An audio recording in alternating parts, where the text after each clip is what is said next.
Hola chicos, ¿qué tal? Soy el profesor Isaías Hurtado Santa Cruz y hoy empezaremos con la resolución de las preguntas de ECO de San Marcos en el curso de lenguaje de la pregunta 1 al 15. Pregunta 1. En el enunciado, dentro del aparato fonador, los órganos activos o móviles son el labio, la lengua, el velo, el paladar y la glotis. Señale el elemento de la comunicación que predomina. A ver, veamos la pregunta. Dentro del aparato fonador, los órganos activos o móviles son los labios. Lo que se está haciendo en esta pregunta, chicos, jóvenes, es informar. ¿Sí? Informar. Entonces, el elemento de la comunicación que predomina es el referente. ¿Por qué? Nosotros hemos visto nuestras funciones de lenguaje relacionados con los elementos de la comunicación. Recordamos, el emisor está relacionado con ¿qué? Con la función expresiva. El receptor está relacionado con la función apelativa. El mensaje está relacionado con la función poética. El canal está relacionado con la función fática. Y el referente con la función informativa. Como es un texto informativo, la respuesta es referente. Ahora, la pregunta número 2. Cuando el lenguaje cumple la función expresiva o emotiva, el emisor manifiesta su sentimiento, su emoción o expresa su punto de vista, es decir, esa facultad humana expresa la actitud del emisor ante la idea u objeto del cual se refiere. Según lo explicado, señale la alternativa donde predomine dicha función del lenguaje. Entonces nosotros vamos a hablar sobre la función expresiva. ¿Con quién se va a relacionar?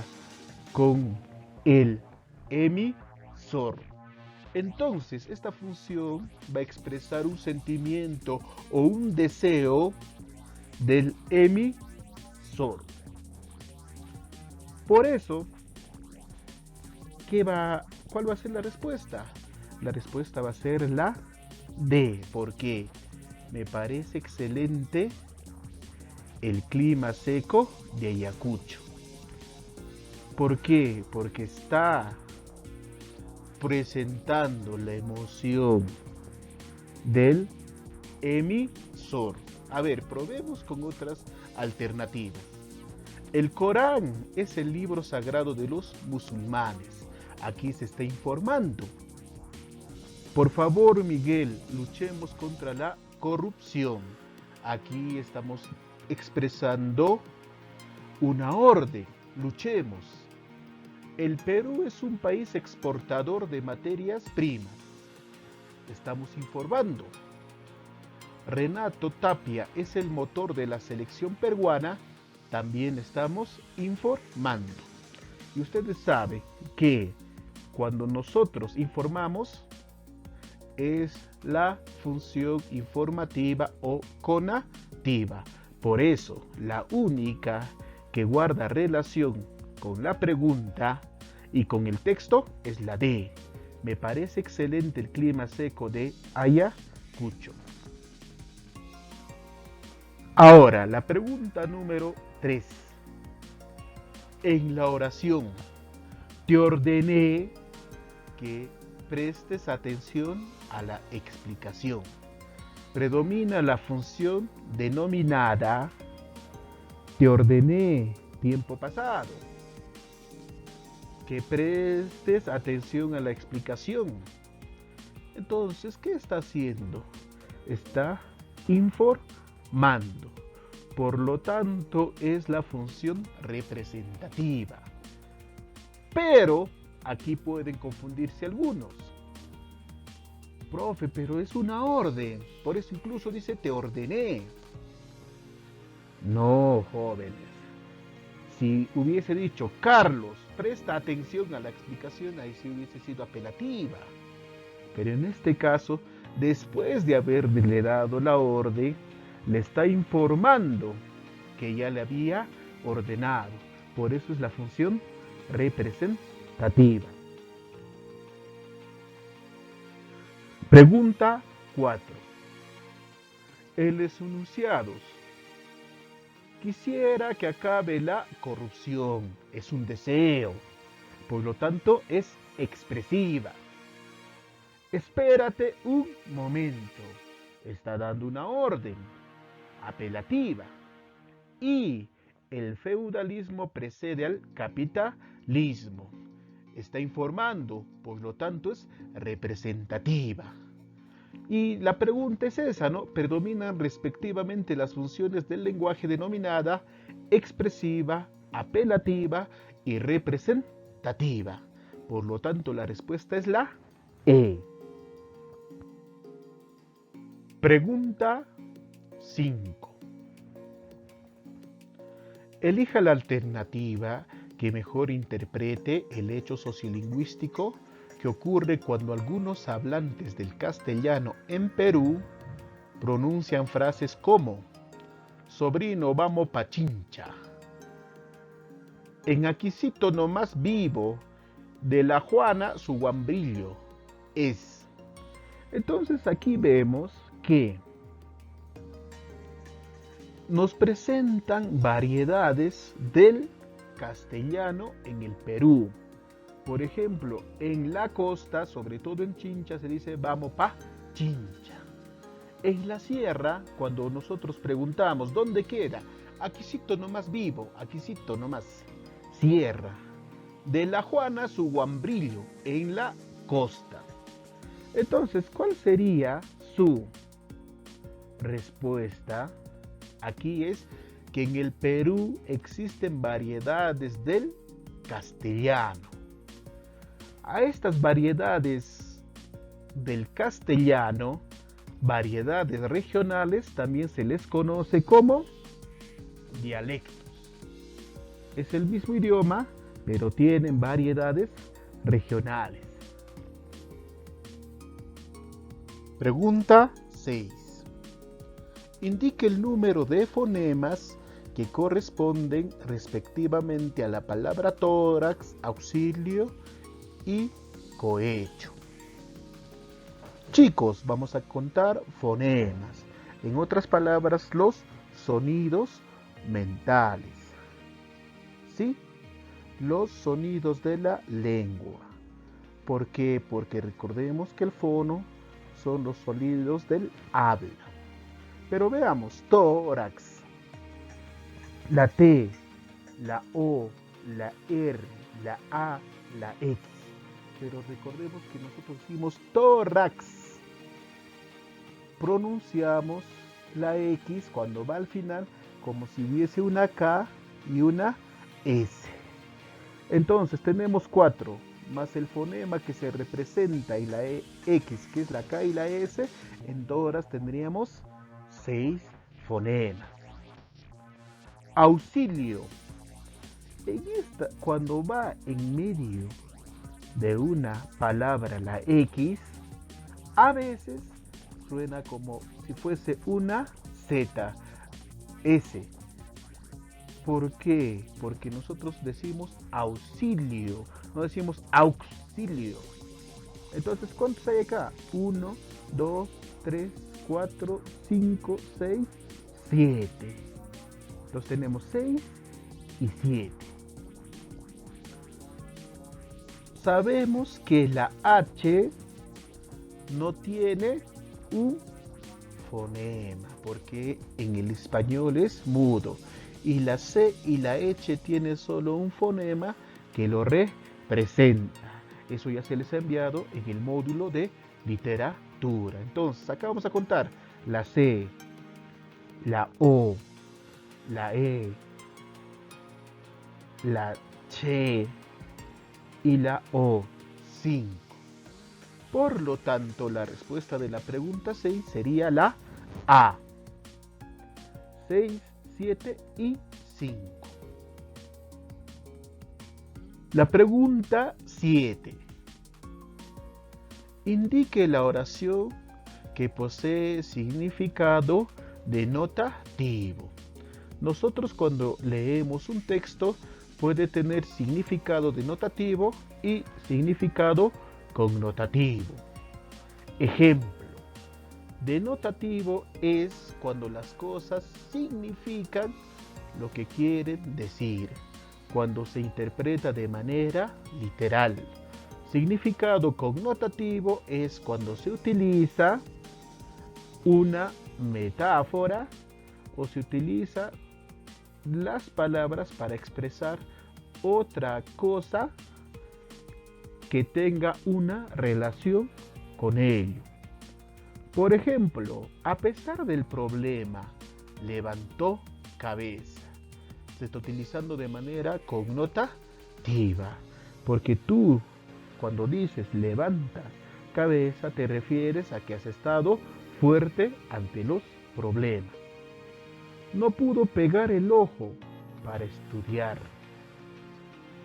También es connotativo, porque no pudo pegar el ojo. Se refiere a que no durmió.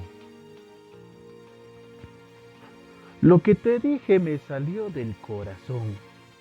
También es connotativo. ¿Por qué? Porque se utiliza metafóricamente, porque nadie habla con el corazón. El presidente sacó cara por su esposa. Acá nos hace referencia a que la defendió. Y por último, sufrió una lesión en el pie izquierdo. Es el significado denotativo, porque no tiene otra significancia por ello. En la 7, la respuesta es la E. En la 8, marque la alternativa en la cual la oración expresa significado denotativo.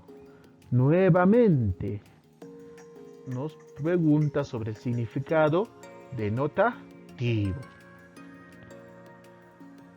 Entonces nosotros ya que hemos identificado qué es el significado denotativo, o sea, el literal, podemos decir que miré los paisajes de esta zona.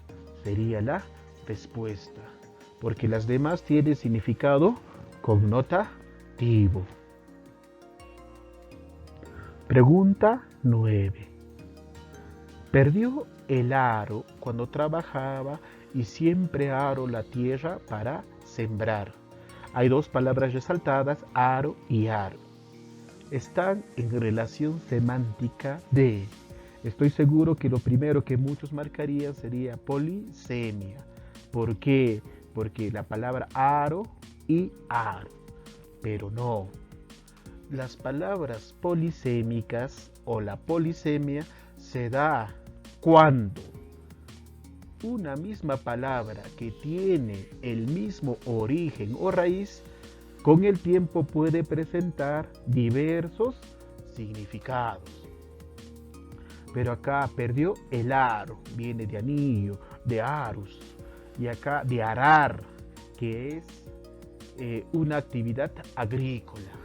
Entonces polisemia no es.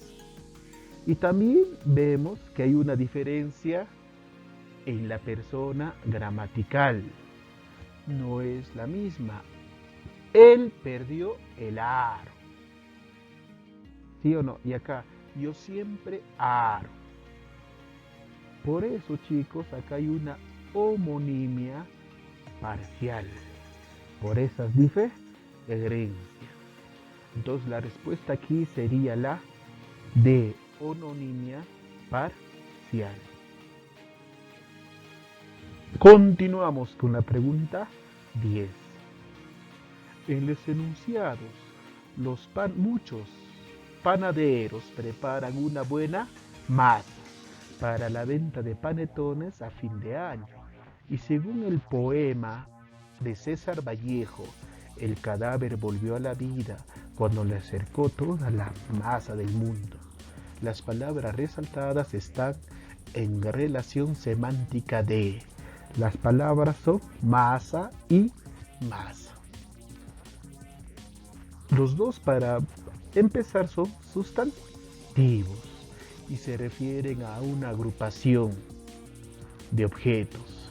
Los dos comparten la misma raíz.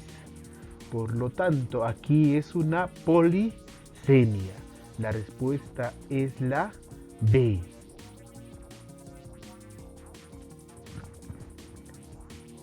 En los enunciados a tus padres siempre di la verdad y sí le di importancia a sus consejos. Chicos, jóvenes, ¿qué nos pregunta? Las palabras resaltadas se hallan en relación semántica de homonimia absoluta. ¿Por qué? Di y di. Ambos pertenecen a la misma categoría gramatical. Di y di son verbos.